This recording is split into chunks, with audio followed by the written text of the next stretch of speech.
নানা রূপ নানা রং, মনে তার ছন্দ, চোখে দেখি মিঠে স্বাদ, টক টক গন্ধ। টক? কেমন টক? টক না, এর নাম নাটক। মানে? মানে সুকুমার রায়ের সন্দেশ। সেটা আবার কি? আরে সন্দেশ পত্রিকা, ইউ রায় অ্যান্ড সন্স ও সন্দেশ পত্রিকা। লিখেছেন নানা রকম ব্ল্যাক কমেডি, নানা রঙের সুখ দুঃখের কথা। 1915 সালে লেখা হয় রাজার অসুখ। রাজাদেরও আবার অসুখ হয়? হয় হয়, ডাক্তার কবিরাজ বদ্যি আসে আর ফিরে যায়। এখন ষষ্ঠ থেকে অষ্টম শ্রেণীর ছাত্রছাত্রীরা এই বিষয় নিয়ে সুকুমার রায়ের লেখা রাজার অসুখ গল্প অবলম্বনে একটি নাটক পরিবেশন করবেন।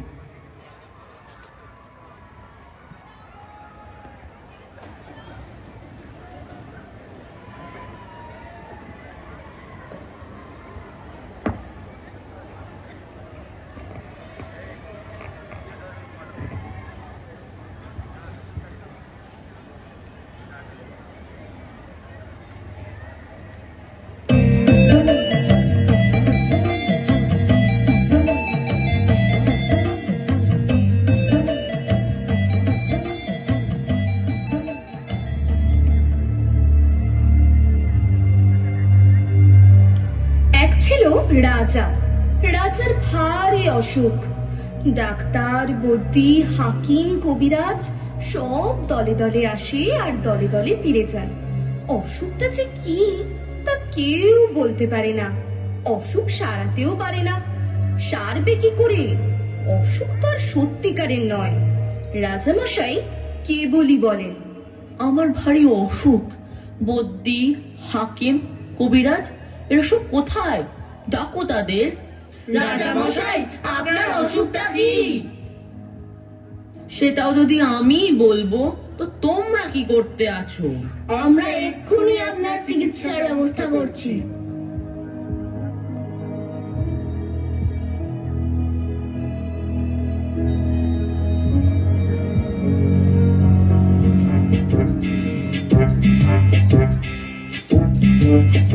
রাজামশাই, আপনার মুখটা খুলুন তো দেখি। আরে আরে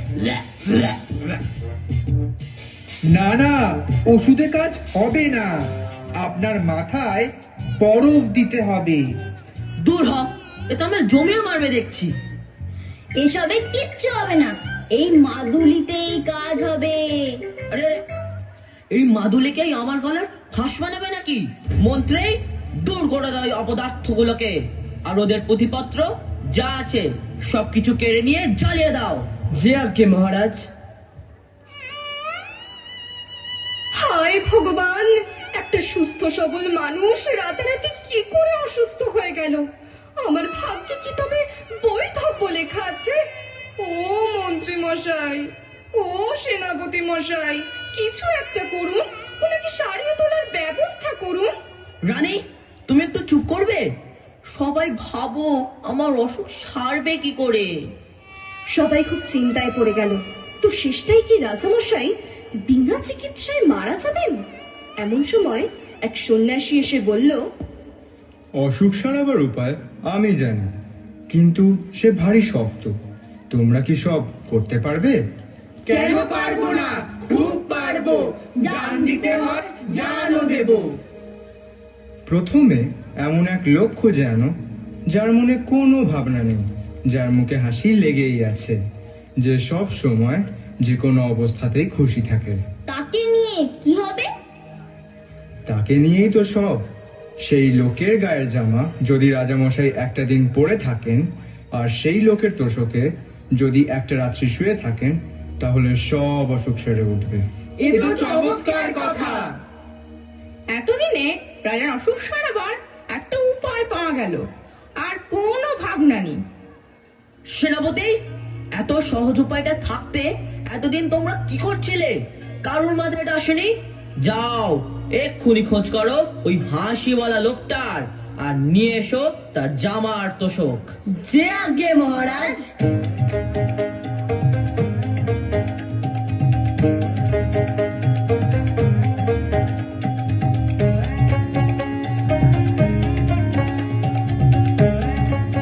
চারিদিকে লোক ছুটল, রাজ্যময় খোঁজ খোঁজ রব পড়ে গেল, কিন্তু সেই লোকের আর সন্ধান পাওয়া যায় না।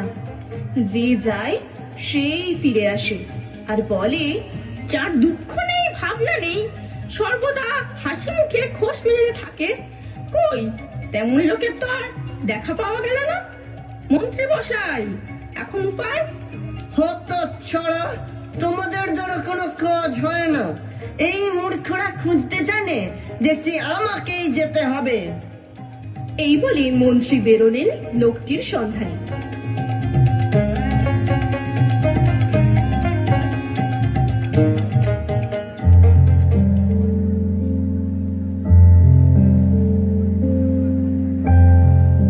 এসে পৌঁছলেন এক মস্ত দালানের সামনে। সেখানে দেখলেন মেলা লোক জমেছেন, আর এক বুড়ো শেঠজি হাসি মুখে তাদের চাল ডাল পয়সা আর কাপড় দান করছেন। জয় শেঠজির জয়। বাহ, এই লোকটাকে তো বেশ হাসি খুশি দেখাচ্ছে। ওর অনেক টাকা পয়সাও আছে দেখছি। তাহলে ওর দুঃখই বা কিসের আর ভাবনাই বা কিসের? ওরই একটা জামা আর তোষক চেয়ে নেওয়া যাক। মন্ত্রীমশাই এরকম ভাবছেন, ঠিক সেই সময় একটা ভিখারি করেছে কি, ভিক্ষা নিয়ে শেঠজিকে সেলাম না করেই চলে যাচ্ছে। আর শেঠজির রাগ দেখে কে। এই এই যাচ্ছিস কোথায়? বেঈমান কত ছাড়া খালি নিবে, চাল মানবে না, সেলাম করতে জানিস না, দূর হ, যা যা। এইভাবে শেঠজি ভিখারিকে গাল দিয়ে তার ভিক্ষা কেড়ে তাকে তাড়িয়ে দিল। ব্যাপারটা দেখে মন্ত্রীমশাই মাথা নেড়ে সেখান থেকে সরে পড়লেন। হতাশ হয়ে তিনি আবার লোকটির সন্ধান করতে লাগলেন।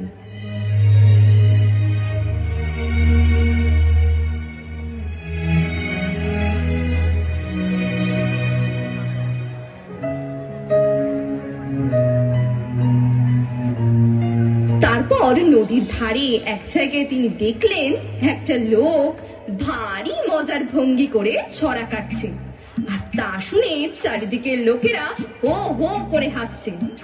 মন্ত্রীও লোকটার ছড়া শুনে আর তামাশা দেখে একেবারে হেসে অস্থির হয়ে উঠলেন। গল্প লিখি, কবিতা লিখি, লিখি আবোল তাবোল। মানুষ তো নয় আমি, একটা আস্তবদ্ধ পাগল। টাকা করি না থাকে তো বাজাই বুড়ির ঢোল। মানুষ তো নয় আমি, একটা আস্তবদ্ধ পাগল। পাগল আমি, পাগল সবাই, তোমরা সবাই পাগল। পাগল হয়ে বলবো আমি হরি বল, হরি বল, হরি বল, হরি বল, হরি বল, হরি বল। এমন একটা আমুদে লোক থাকতে কিনা আমরা সবাই হতাশ হয়ে ফিরে যাচ্ছি। এই লোকটাই তো আমাদের মুশকিল আসান। এই যে এই লোকটা কে? ও হচ্ছে গোবরা মাতাল। এখন দেখছেন কেমন খোশ মেজাজে আছে, কত সুন্দর লোকদের আসাচ্ছে। কিন্তু সন্ধে হলে ওর মাতলামি, চেঁচামেচি আর উৎপাত শুরু হয়। ওর ভয়ে পাড়ার লোকে তিষ্ঠতে পারে না, প্রচন্ড ঝামেলা করে। ধ্যাত। এই কথা শুনে মন্ত্রীমশাই গম্ভীর হয়ে চলে গেলেন।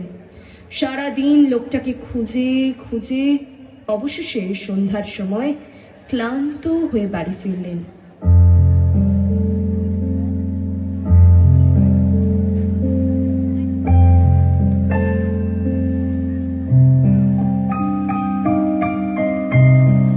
আজও সেই লোকটার সন্ধান মিলল না। রাজার অসুখ কি কোনোদিনও সারবে না? এমন সময় হঠাৎ এক গাছতলায় তিনি একটা পাগলা গোছের বুড়ো লোকের দেখা পেলেন।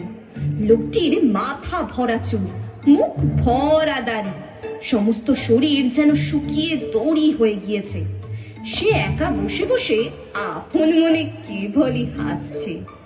দেখে ভারী আশ্চর্য হয়ে মন্ত্রী জিজ্ঞাসা করলেন, তুমি এত হাসছো কেন? হাসবো না? পৃথিবী বনবন করে ঘুরছে, গাছের পাতা সরে সরে যাচ্ছে, মাঠে ঘাস গজাচ্ছে, রোদ উঠছে, বৃষ্টি পড়ছে, পাখিরা গাছে এসে বসছে, আবার উড়ে যাচ্ছে। এইসব চোখের সামনে দেখছি আর হাসি পাচ্ছে। তা নহে বুঝলাম, কিন্তু শুধু বসে বসে হাসলে তো আর মানুষের দিন চলে না। তোমার কি আর কোনো কাজকর্ম নেই? তা কেন থাকবে না? সকালবেলা নদীতে যাই, সেখানে স্নান টান সেরে লোকজনের যাওয়া আসা, কথাবার্তা, এসব তামাশা দেখে আবার গাছতলায় এসে বসি। তারপর যেদিন খাবার জোটে খাই, যেদিন জোটে না খাই না। যখন বেড়াতে ইচ্ছা করে বেড়াই, যখন ঘুম পাই ঘুমাই। কোনো ভাবনা চিন্তা হট্টগোল কিছুই নেই, ভারী মজা। যেদিন খাওয়া পাও না সেদিন কি করো? সেদিন তো কোনো ল্যাঠাই নেই, চুপচাপ পড়ে থাকি আর এসব তামাশা দেখি। বরং যেদিন খাওয়া হয় সেদিনই হাঙ্গামা বেশি। ভাত মাখো রে, গ্রাস তোলো রে, মুখের মধ্যে ঢোকা রে, চিবো রে, গেলো রে। তারপর জল খাও রে, হাত মুখ মোছো রে, কত রকম কাণ্ড। এই তো একটা ঠিকঠাক লোক পাওয়া গেছে। আচ্ছা, তোমার গায়ের একটা জামা দিতে পারো? তার জন্য তুমি যত ইচ্ছা দাম নাও, আমরা দিতে প্রস্তুত আছি। আমার আবার জামা? এই সেদিন একটা লোক একটা শাল দিয়েছিল, তাও তো ছাই ভিখারিকে দিয়ে ফেললাম। জামাটা মা ধারে ধারিনি কোনোদিন। তাহলে তো মহা মুশকিল। যদি বা একটা লোক পাওয়া গেল, তারও আবার জামা নেই। আচ্ছা, তোমার বিছানা তোষকখানা দিতে পারো? কত দাম চাও বলো, আমরা টাকা ঢেলে দিচ্ছি। 40 বছর বিছানায় চোখে দেখলাম না, তার আবার তোষক আর গদি। জামাও গায়ে দাও না, লেপ কম্বল বিছানাও সঙ্গে রাখো না। তোমার কি অসুখও করে না চাই? অসুখ? অসুখ আবার কি? অসুখ টসুখ ওসব আমি বিশ্বাসই করি না। যারা কেবল অসুখ অসুখ ভাবে তাদেরই খালি অসুখ করে, বুঝলে? মন্ত্রীমশাই হতাশ হয়ে বাড়ি ফিরলেন। রাজার কাছে খবর গেল। রাজা মন্ত্রীকে ডেকে পাঠালেন।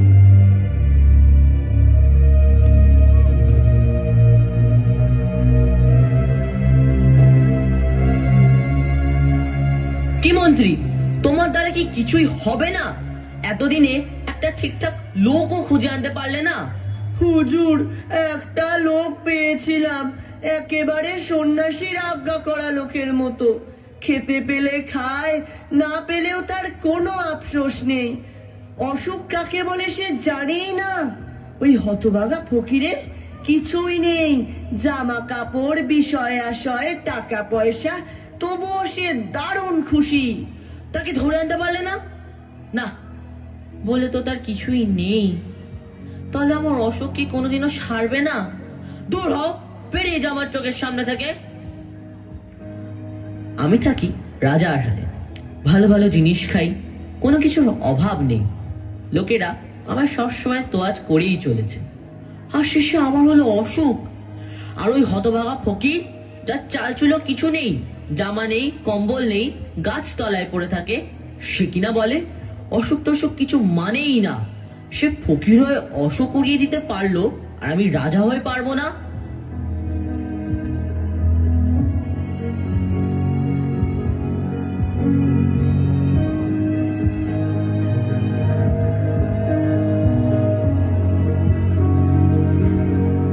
তারপর দিনই রাজা ঘুম থেকে উঠে পাত্র মিত্র সবাইকে ডেকে পাঠালেন।